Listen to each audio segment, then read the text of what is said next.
It's been an interesting week.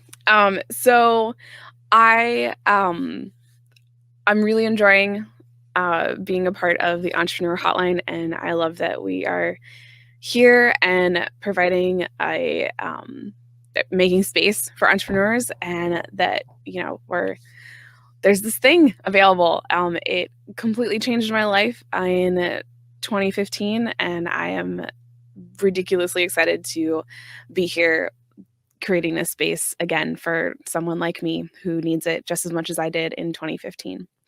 So, with that being said, this is a reminder that there is a really cool website that shows the schedule. It introduces you to our speakers that are happening all this week. We have a really great lineup for today. We have a really great lineup for tomorrow. And we've put a lot of work into curating a speaker list and including trying to include people that will make a help you make a dent in what you are trying to work towards and do. And I'm trying to copy a link and it's not working because I'm trying to do two things at once. So yeah, that is what I'm trying to do right now. So hold on one second while I get my things together. I keep hitting Control Z. If you don't know what Control Z is, it's like this life-saving thing. It undoes things. So if you are on a what's what I'm looking for? If you're on a PC and you hit Control Z, it'll actually undo whatever you just did. And if you, I think if you're on an Apple, it's Command something. Oh gosh, I'm gonna have to look that up. So if you're a PC, it's Control Z. That's like the undo, and it undoes like pretty much anywhere, which is pretty amazing. So I've used it in a ton of different places. I've used it in Canva and Adobe and Word and video editing and all sorts of things that like I completely have jacked something up, and then Control Z comes along and changes my life. So yeah, if you didn't know about Control Z, now you do. So I threw the link for the website there. There it is. Haha. And that'll take you to the Entrepreneur Hotline website where the schedule is, where the speakers are listed, and what else can you do there? Oh, you can register there, which means when you register, you are saying yes to being on the email list, as we do when we give our name and email. And the other thing that you are saying yes to is when replays get sent out, you will get an email for the replay for the different talks you're interested in. And then in addition, any speakers, like exclusive things that the speakers are offering, their freebies and books and that sort of thing, those giveaways and whatnot, you have to be registered in order to get those. So yeah, we have had a really, really jam-packed morning already because we are starting in, we're playing off of Greenwich Mean Time, so programming starts really early in the morning my time. I'm in Eastern time. And so by the time I come on, even though I've been awake for a lot of it, I haven't gotten to see it. So if you haven't had a chance, there will be replays throughout the day of the content that the speakers we had on this morning, as well as a few things from the last couple days. We are at our midway point. We're at our midway point for the Entrepreneur Hotline. So we go through the rest of today. Today is Wednesday, November 20th in Eastern time. And then we'll go through tomorrow through the 21st. And then on the 22nd, we will finish, at 6 p.m. Central European time. Yes. 6 p.m. Central European time on November 22nd is when we're going to wrap this Entrepreneur Hotline up. So if you haven't taken advantage of the fact that we are here, please do that. the website will still be up, even though we are not live. We have been mostly live 24/7 since 8 a.m. Greenwich Mean Time on November 18th. So yeah, we have a really cool schedule ready for like going for you today. But yeah, so I'm going to close out this particular segment and let it reset. And then I will be back to chat with you about legacy and the things that I have been working on in my entrepreneurial journey. And I cannot wait to share storytelling with you and all of those things.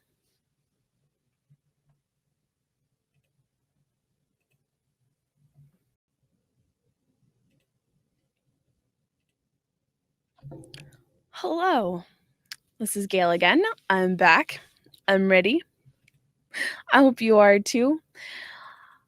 So, for this particular segment, we are going to be chatting about the legacy recorder. And the legacy recorder is my entrepreneurial venture. And it's something I have been plugging away at and working on since November 2015, when I actually met my co host Lori on something called Blab, which is no longer around. So don't go look for it. Um, but it's something that I have really dedicated myself to, and I'm very passionate about sharing with people. And so I'm really excited to be sharing it with you today. And I thought it would be, there's a couple of reasons why it's relevant. I believe storytelling is always relevant, and it doesn't matter what stage of life you're in.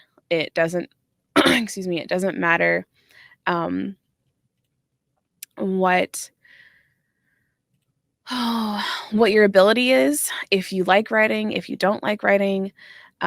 It really, the storytelling is always relevant. It can always be used, and it can be used in business. It can be used in your personal life. It can be something that you use with your kids, with your family, with your loved ones. And especially as thinking about this as we're coming into the holiday season, of when you're sitting with your family and your friends and you're sitting around the dinner table and you're trying to figure out what the heck to say, this is where legacy comes in. So let's see, hold on. This is what happens when you are the back end and the front end. Okay, I just wanted to get that at least shared onto my page.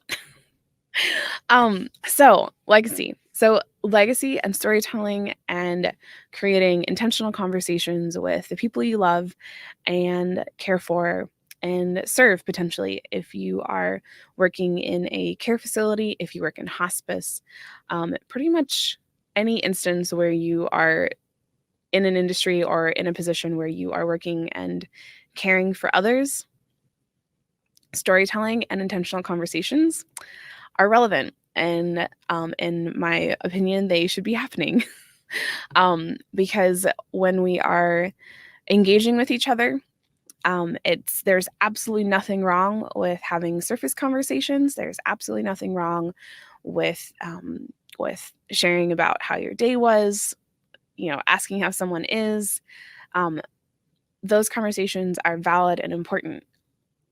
When we take the time to go deeper than that, to dig in a little bit more, to really take the time to be present with the person across from us and have a conversation that they can feel the intent of and feel that you're present with them, that is when the real magic happens. So when someone feels truly, truly, truly heard, it changes how that person feels about you. And it takes that know, like, and trust factor and just like exponentially changes the game. So if you are, I'm going to spend a lot of time like switching like point of view back and forth. Um, so from the business point of view, when you are listening to your customer when your customer is telling you a problem, or if you are trying to explain something to a customer, um, pretty much any conversation. If the person feels heard and that you understood what they were trying to say, it's going to completely change how they interact with you. It'll I have found that when I'm really intentional with my conversations and with my interactions, that people tend to respond faster. They want to continue engaging with me because they feel good when they talk to me. And and I say that with no bragging. I love that people feel like they can talk to me about anything.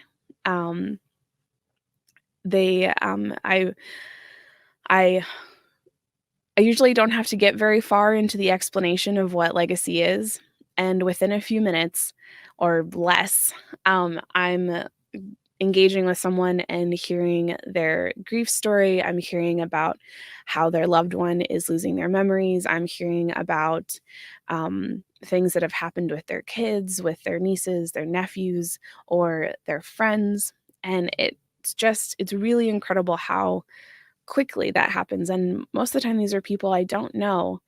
And and the desire and the need that we have as humans in that human experience to really be heard and be seen at our core level, even if we're private people, we still there is I feel like for most people, and maybe not for you, and if it's not you, that's okay, but for most people there is that feeling of someone wanting someone to see us and to hear us.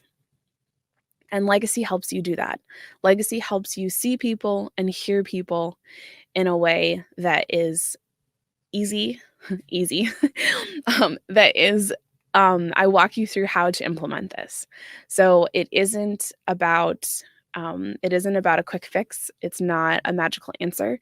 I've come up with some processes that are pretty magical in helping you do this in a really intentional way. Um, so I just wanted to share some pieces about why this is important, how you could use it. And then we're going to do a we're going to do a walkthrough of what the website resource looks like, and what the legacy world looks like. So I hope you will join me on that journey. All right. So this is my website, and I've been working on it for it's had a couple of different iterations, and one of the ways that I have created a resource in my website is that it's completely searchable. So I think there's 100 now. There's 100 blog posts that I've written over the past, I guess, 4 years now. And they're all completely searchable. So if you type in, let's say, storytelling,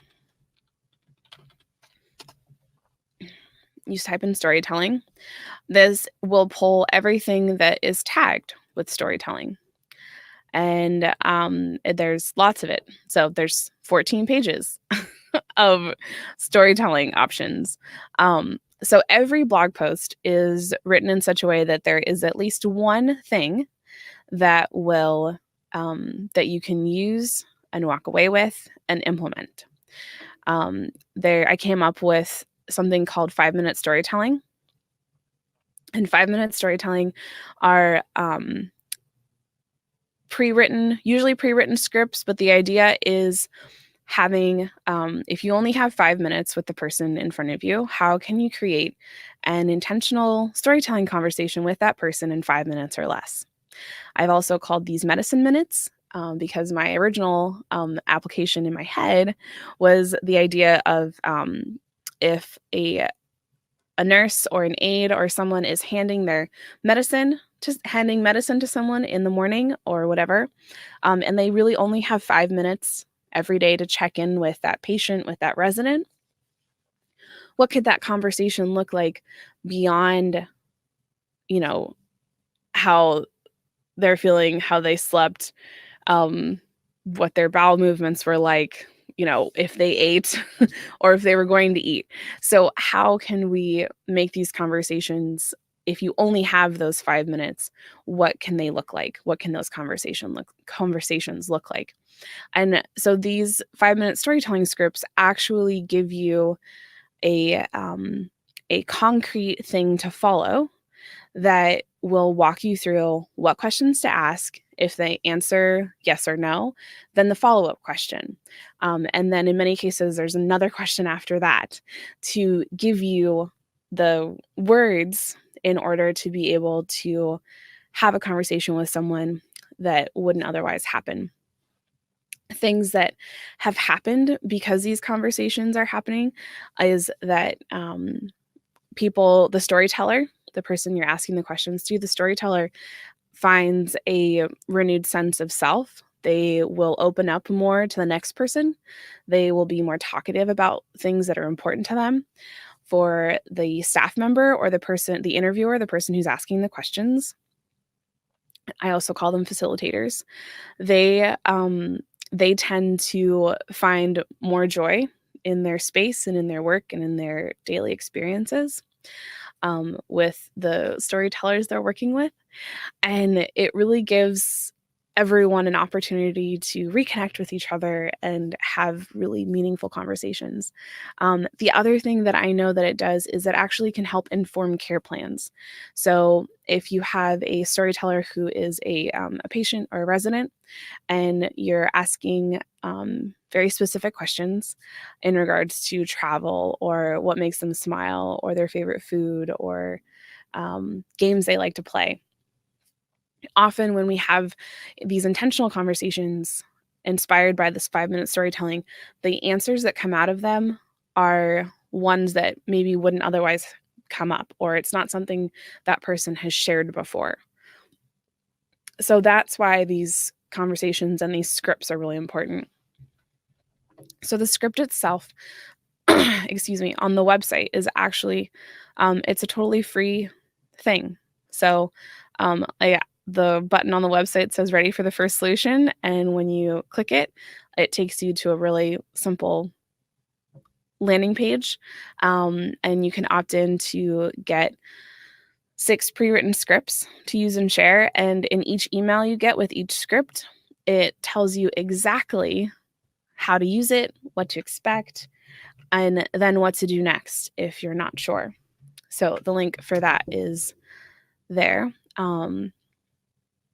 You can find that in the comments. So what would be next? Okay, 5 minutes story time. So other things to know about the website as a resource is that this bot right here is pretty amazing, if I do say so myself. So it'll walk you through, it'll give you some options about legacy. It'll tell you about intergenerational storytelling, and you can basically choose your own adventure in the legacy bot. So that's pretty cool. It's there. What else do we have?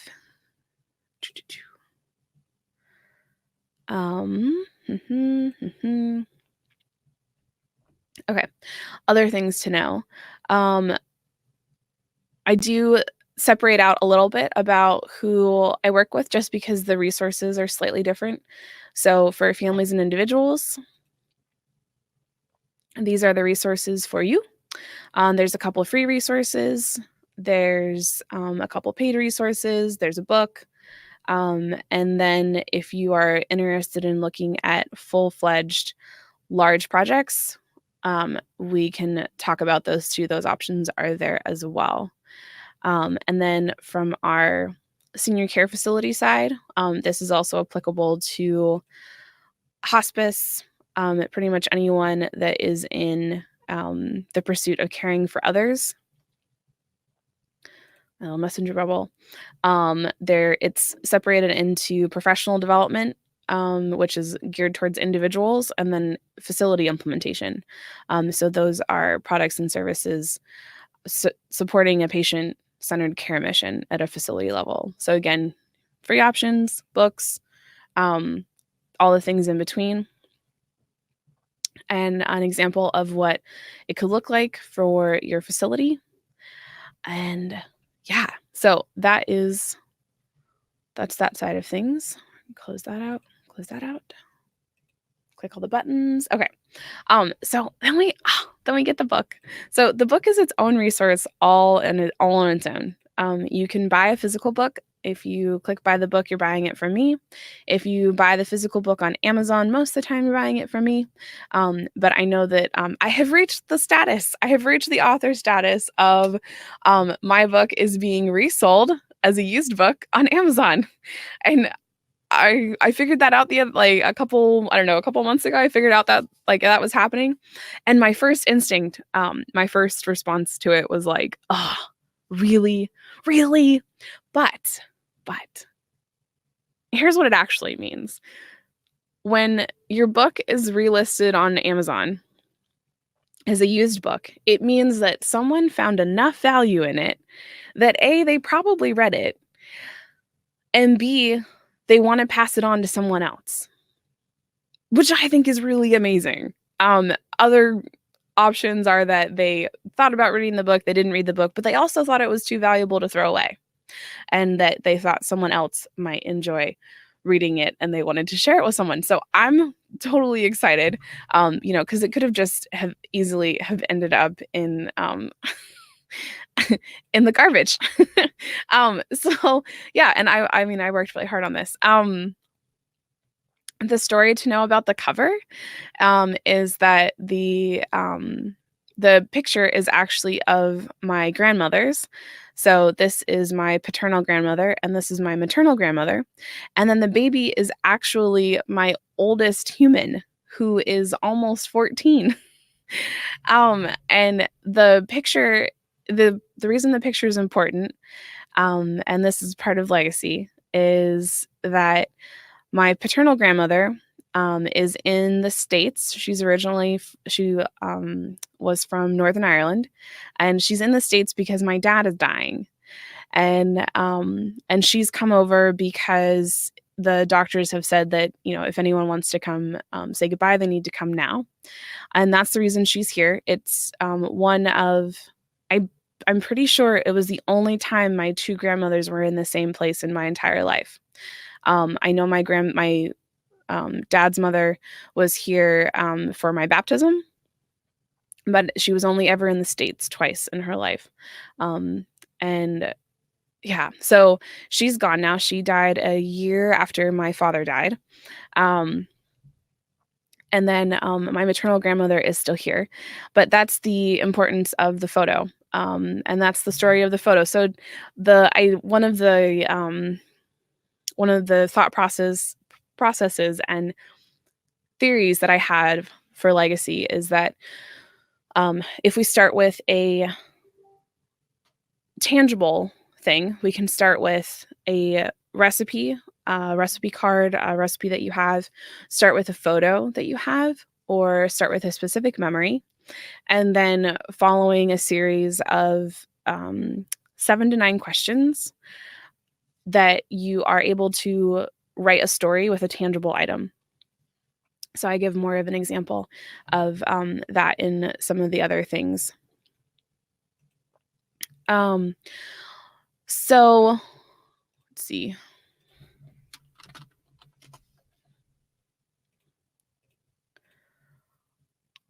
So then going through the website, scrolling, there's me holding my book. I was very excited. So my dear friend, Trista Scholes Pappas, actually took this photo for me. And I was doing a book signing in Hallmark, and and then the wonderful Wendy White. This is her experience with sharing the Legacy Recorder book. And look, there's the picture. So there's a blown up version of the picture, and I would encourage you to go read the story on the website if you have a moment. So here's where we get into some of the legacy world aspects. I do have a certified legacy recorder process that's available. This will walk you through the legacy storytelling method, which is the 7 to 9 questions I mentioned. And then there is the specifics for legacy for activities staff. And then this talks about this will take you to where the 5-minute storytelling is. There's a longer article here explaining it and how to use it. And then, so legacy is actually, I'm on YouTube. I technically have 2 YouTube channels, but the legacy YouTube channel is a fantastical place to binge watch everything you could ever want to know about storytelling, writing, and grief and dying, and just all the things. And then a little bit about myself, and then the blog. So the biggest takeaway to come back, bring it back around, the biggest takeaway from the website is the ability to search. I highly recommend using the search option. I've tagged it and created a database so that can be something you can use. And it's totally free to search it like a database. Legacy is also on Pinterest. The Pinterest boards are also like a database. I don't know that it's as searchable, but you can go through and pretty much find whatever you need. Yeah, so that's Pinterest. And what else have we got? So I want to think about. Ooh, so so the other thing that legacy helps people do is have potentially really hard conversations. So this going into what inspired legacy, some of it had to do with the fact that my father passed away when I was, how old was I? I was technically 18. So he passed away 7 days after my 18th birthday, which was 7 weeks.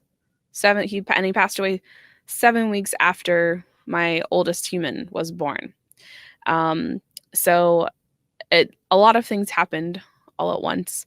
And I didn't really have a chance to talk about it for a long time, because I was raising babies and doing all of these things and, basically surviving, and graduating college and, trying to live life and just kind of make it. And then 4 years ago, I started on this journey to create the legacy recorder as you see it today. And it's really has been my grief journey. It's been my grief process. And it's how I have worked through the things that I couldn't work through when I was a teenager, essentially, or a young adult. And it's been my way of having really hard conversations with myself, and forgiveness, and letting go of the fact that, I couldn't deal with these things when I was 17, 18, 19, and whatnot. And that's okay. So when it's when you're thinking about grief and death and dying in your own life, unfortunately, it's something that we're all going to experience at one time or another. And it's not a if, it's a when, and that it's going to be okay, and that you're not alone. There's really incredible resources for really any stage of your grief journey. And I enjoy being listed as one of them, but I am one of many, many, many, many. And a lot of people who find me, who I talk to, their response usually is, I really wish I had known about you 10 years ago, or when so-and-so was alive, or, last year. And my response to them usually is that, it's never that it's never that it's too far past, or it wasn't soon enough, or or a timing thing. It's all a process. So I feel like usually when people tell me that, they've dealt with whatever they need to deal with, or they're not ready yet. And and I don't ever push anyone into having these really, really hard conversations, because that's just not the way to do it. It's all about readiness and wanting to share and being ready to have these conversations with yourself. With that being said, I'm not a therapist. I'm not in that realm. Um, I have my own experience and what I've done to help myself, and that's what I have poured into the legacy recorder, is being able to have hard conversations with people I love and being able to ask them questions and extract their stories in such a way that leaves them feeling light and restores their human dignity and restores hope in whatever situation they are in. So, that is legacy, and I sincerely appreciate you watching this video and staying with me, and I encourage you to use the website, use it as a resource, often for the 5-minute storytelling scripts, and share your story, and ask someone you love to share their story with you. Yeah. So thank you so much for watching the video, and I will be back in a few moments.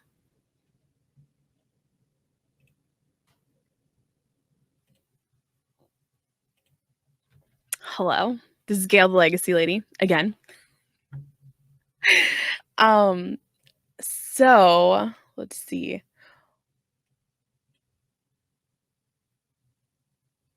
What do I want to talk about? I know this. Hold on. Oh my gosh, if you're watching this on the replay, I'm so sorry. Okay, so the next part of this is talking about focusing on the kids. So figuring out how to get people talking in your life in situations that are potentially socially awkward. I don't really want to be here. Think family dinners, the annoying holiday parties that you're, at some point gonna have to go to. Okay, because that's just what happens when we get to this time of year. So we're gonna do a little show and tell again. So let's see. Hang on. Sharing screen. Sharing screen. Da da da. Da, da, da, some singing. Okay, so we have this thing I created called Legacy Hunt, and it's totally designed for your small humans, and it walks them through a fun, engaging storytelling conversation to help them engage with their grandmother, their aunt, their uncle, whoever is at the family dinner, basically. So instead of your small humans or the small humans you love at the family gathering, because you're the cool aunt or you're the cool uncle or you're the grandparent that's like, oh my gosh, I love my grandkids, but they're a little crazy when we get to 8, 9 o'clock. And the parents want to hang out, and we want to facilitate, and at the holidays we want to have people being able to stay and be together, and Legacy Hunt can help you do that. And it's not just for kids, so it's geared towards kids. The questions are fun. I wanted to target or have not target, oh my gosh, that was such a bad word, but focus on kids 6 to 12 and what kind of questions would they want to ask. Spoiler alert, I totally asked my kids. So my kids had input on which questions we included. One of them has to do with if you had a nickname as a kid. And then the follow-up questions. So this is beginning reporting, beginning interviewing skills of so what was your favorite nickname? And then follow-up questions were, how did you get that nickname? Who gave it to you? Was it funny? Do you like it now? Do you still use it? And it walks them through a little bit of that, which is, totally fun and exciting. At least I think it's fun and exciting. I'm sure someone out there thinks I'm crazy, but that's okay. So moving on, before I completely derail myself, let's see. I wanted to grab the link because, that's what we do. Where did it go?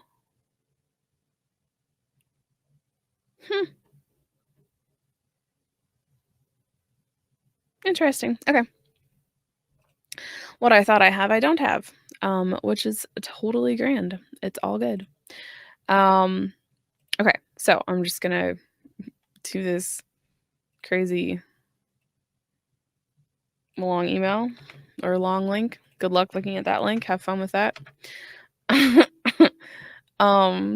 Yeah, so that'll take you to this page, and it'll tell you there's a cute little video. I tell you about the legacy hunt and what to expect.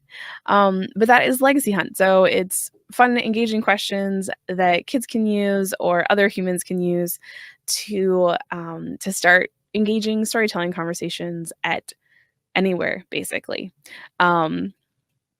It is set up like a scavenger hunt. There's a worksheet included, and then there's also parental unit instructions or guardian instructions. So it is a whole package. Other things I wanted to share are how to start conversations at family dinners. So in this article, I go through fun conversation starters that no one expects. A few of them are: what's your favorite joke? Jokes are a big thing around my house. Or a really big, we like riddles and knock-knock jokes and really terrible dad jokes.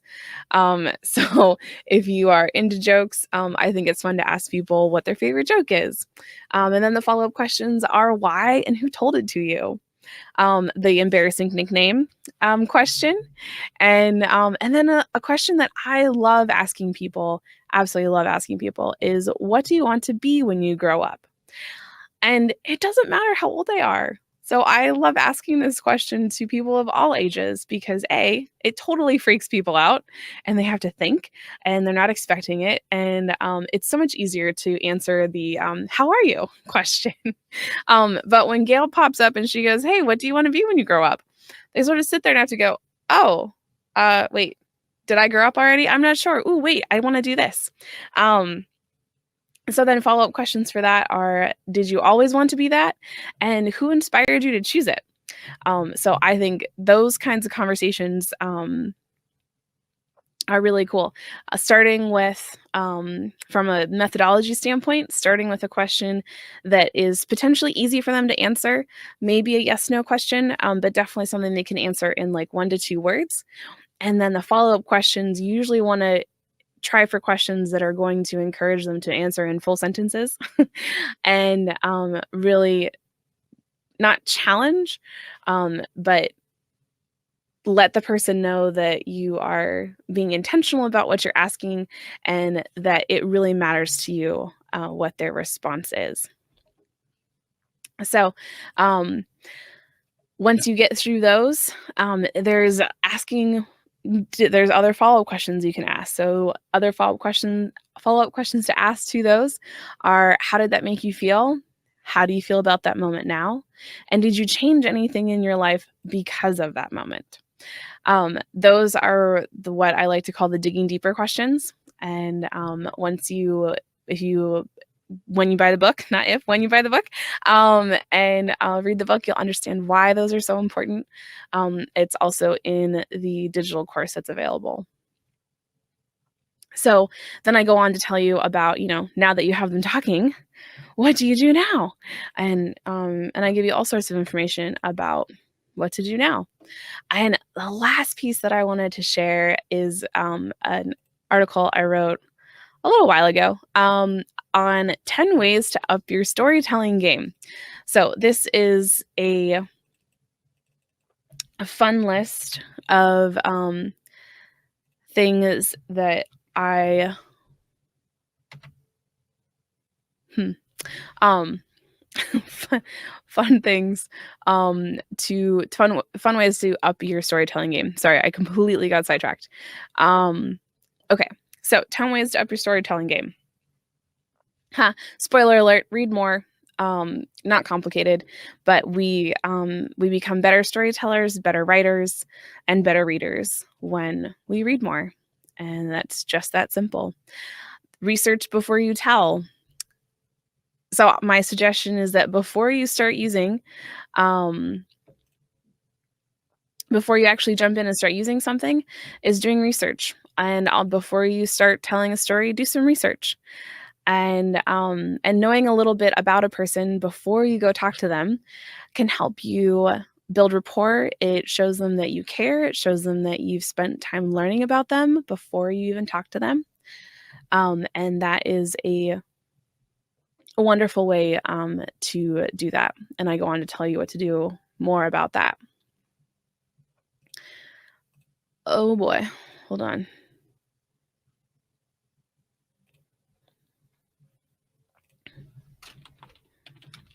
This is what happens when you live stream. And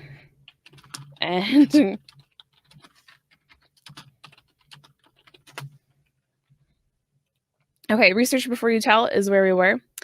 Let's see. Listen to other storytellers.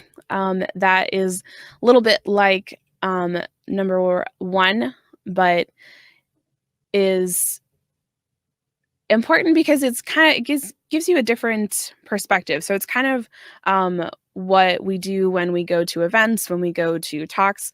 We're listening to other people and how they're doing things, and then and hearing different perspectives of the same event, the same moment in time. And that can help you tell a better story and tell a more, I like to use the word robust, but robust and deeper, dynamic. It just adds more dimensions to it. So multi-dimensional stories rather than one perspective. And in my experience and in my opinion, that gives you an opportunity to create a better storytelling experience for the person you're interviewing, and also for the person who will ultimately read, listen to, or consume the stories you create. Improv. Oh my goodness, improv. So improv is one of those things. The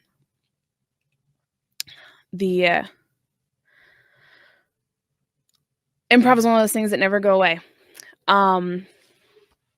So it's a huge part of storytelling, and it gives you a chance to just bounce things off with other people. If you do group improv, it's a really great way.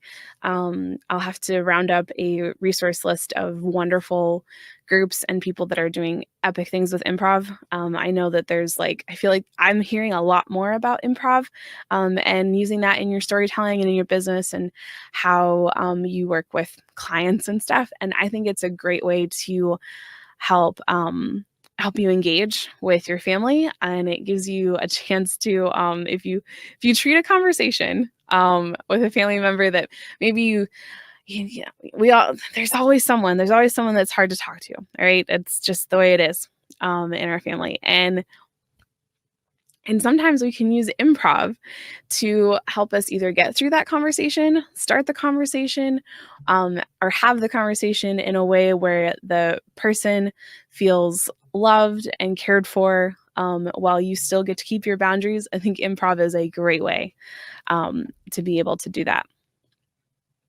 So revisit old material. The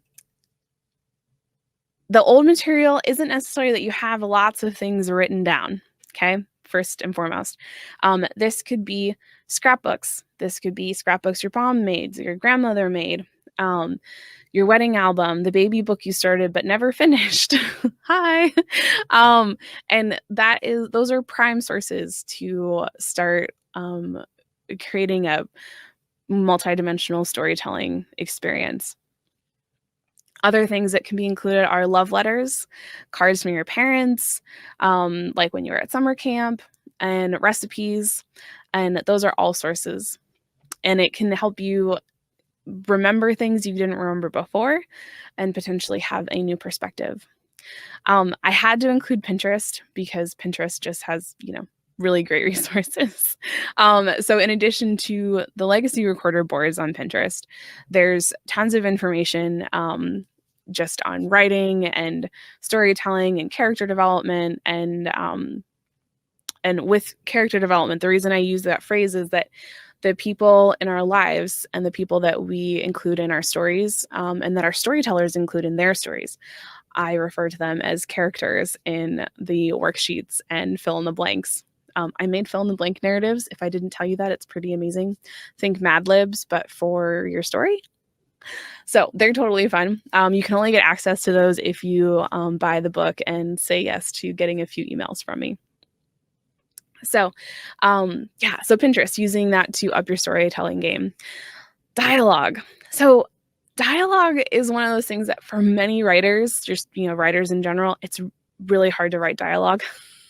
It's people forget to include it in their books, in their fiction books, and I think it is a neat way to, um, again, add another dimension to your storytelling, is including the dialogue. You can absolutely paraphrase and say, oh, well, so and so, this is kind of a remember they said. But if you had, like, not that you needed to have everything exact, but writing the story in such a way that there's some dialogue in there is a really cool way to break things up. And I give some suggestions on what that could look like for you. The next way to up your storytelling game is to write more. Spoiler alert.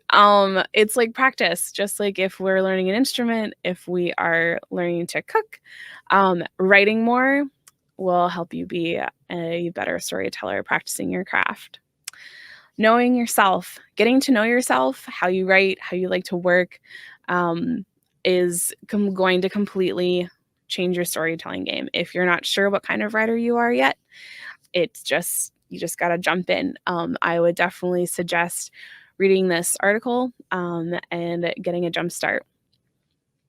Sharing your story, sharing your own story is a great way to up your storytelling game, because every time you tell your story, every time you share a piece of yourself, usually we remember something different. We remember a different perspective. We remember an emotion that we didn't acknowledge before. And I believe that it helps us process things in a way that we couldn't necessarily before, because when we have distance from events and things, that can change how we interact with those things. So that is 10 ways to up your storytelling game. I found all of these articles by searching for the word dinner on my website. So if you are if you're not sure how to start a conversation, you're not sure about a specific thing, there's chances are I've probably written about it. You can type music and a whole bunch of stuff will come up. You can type travel, and I've written articles on how to write about that. So those are, that's the thing. That's it. So I hope you enjoyed this presentation, and I hope you have a wonderful, beautiful day, and I will see you again soon.